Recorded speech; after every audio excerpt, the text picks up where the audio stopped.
North Korea is now threatening to sink Japan and blast the U.S., quote, into ashes and darkness. This as reports reveal the rogue regime's September 3rd nuclear test may have been even more powerful than previously thought, with satellite images showing increased activity at the testing site. Possibly another detonation is in the works.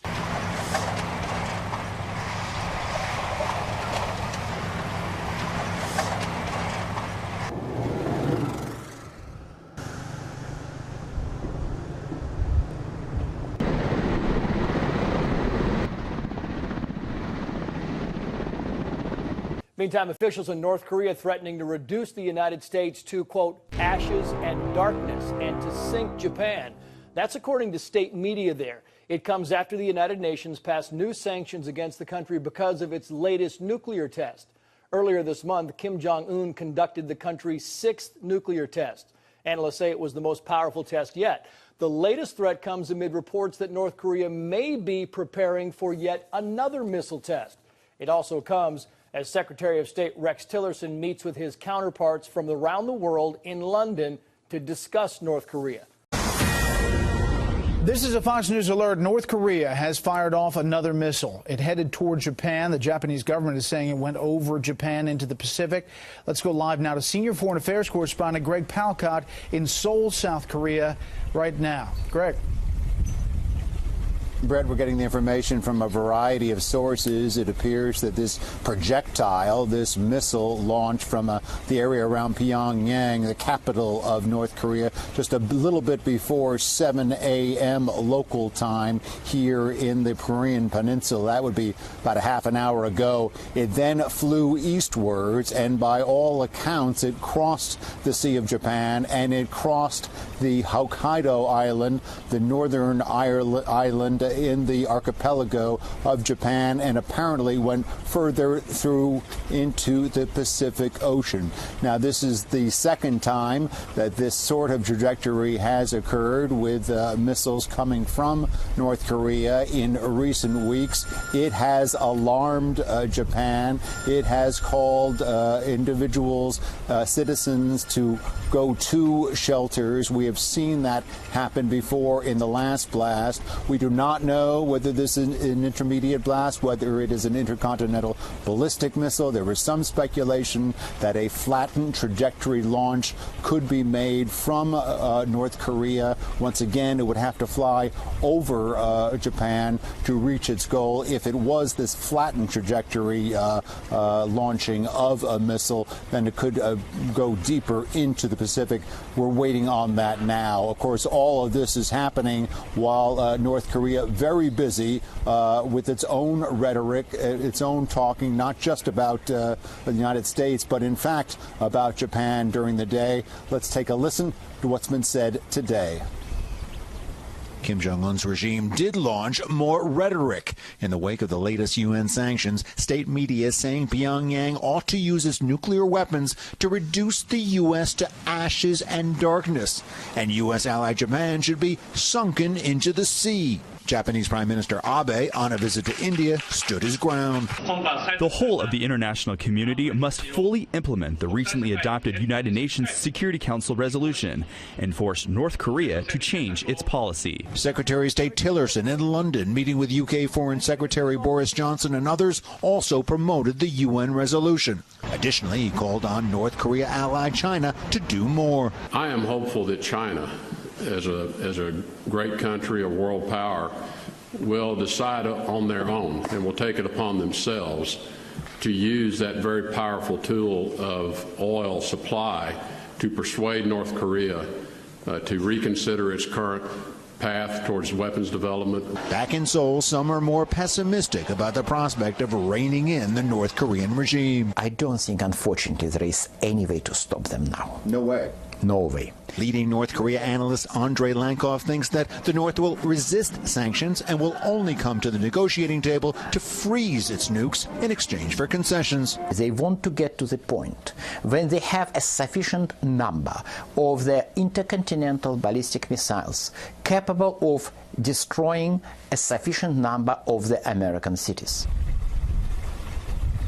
Again, analyst Lankoff talking about North Korea building up an arsenal of intercontinental ballistic missiles that could hit the United States. We don't know exactly what this missile was that was launched from Pyongyang in the direction of Japan over that into the Pacific Ocean, but certainly it is a part of this ongoing, very active missile testing program that we have seen from North Korea, coupled with a test a short while ago of a nuclear device, and it is an arsenal that now is beginning to be reckoned with. Brett.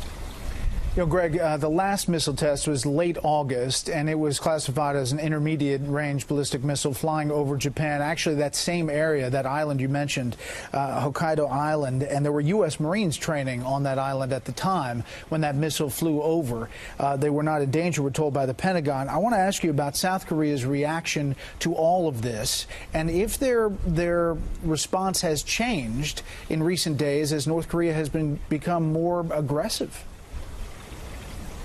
Japan and South Korea have become more aggressive towards this. We heard from Japanese Prime Minister Abe today demanding that the recent UN Security Council resolution be implemented, criticizing some very strong rhetoric that we had just heard, talking about Japan being sunk into the sea this morning on state media in North Korea. Maybe a hint of what was to come just about 24 hours later. Japan getting tougher, South Korea getting tougher. We've been watching the government here much more saber rattling, much more military exercises. They realize they have a regional defense issue that they're dealing with, just as the U.S. deals with a longer range threat, Brett.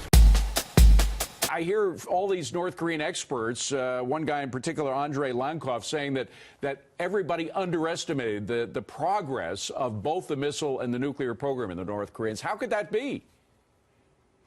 Well, because it's very difficult to know what's going on inside North Korea.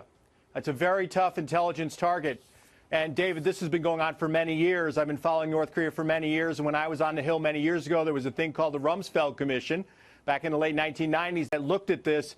And it turns out that because we don't have we have imperfect knowledge, that it's often these countries are able to move along faster than we expect they would. So based, excuse me, Peter, but based on that, based on what we now know they are capable of and how badly we were prognosticating about how quickly they could do things, when will they be able to put a nuclear weapon on top of a missile and hit a target in, say, Japan? I think they can already do that. You know, yeah, I think they can already do that, David. There's questions about longer distance flight because of the tremendous G-forces and vibrations and temperatures that a warhead has to withstand over great distances. I mean, a warhead in its terminal phase, an ICBM warhead in its terminal phase is probably moving about 15,000 miles per hour. So that's the challenge. There's also accuracy issues. Japan is close.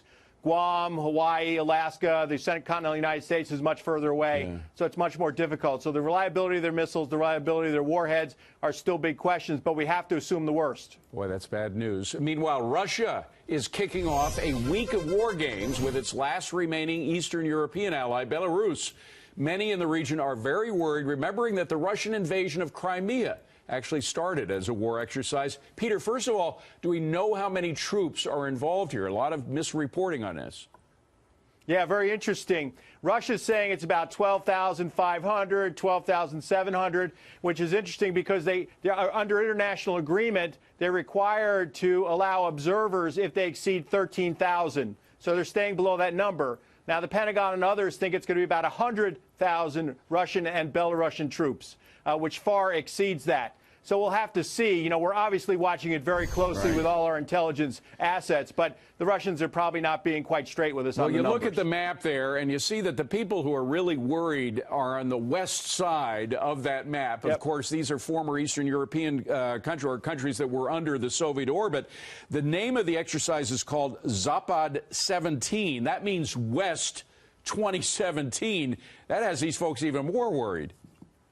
Sure. I mean, the Russians basically break up their exercises by the geographical area. Zapad, they do it about every 4 years. And this is obviously comes up when you're in Belarus and you're in Western Russia. You're up against Poland, Lithuania, the Baltic states. They're obviously very nervous. You pointed out what happened in 2014 with Crimea, but also back in 2008, the Russians had large exercises that led to the intervention in Georgia.